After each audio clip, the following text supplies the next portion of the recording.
পারে ঠিক থাকলে।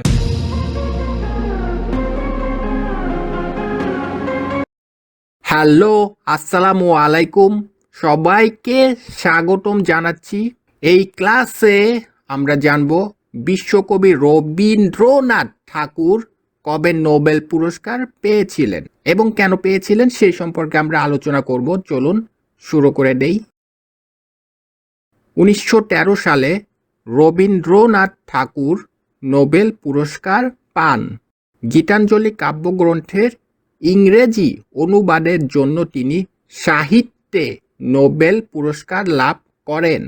এই গীতাঞ্জলি কাব্যগ্রন্থটি প্রকাশিত হয় 1910 সালে। নোবেল কমিটি তার গভীর সংবেদনশীল, উজ্জ্বল এবং সুন্দর কাব্যিক চিন্তা ভাবনার জন্য তাকে এই পুরস্কারে ভূষিত করেন। গীতাঞ্জলি মূলত বাংলা ভাষায় রচিত একটি কাব্যগ্রন্থ, যা পরে ইংরেজিতে অনূদিত হয়।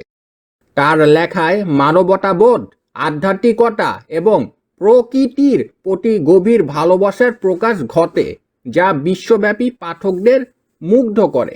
ওকে, গুড বাই।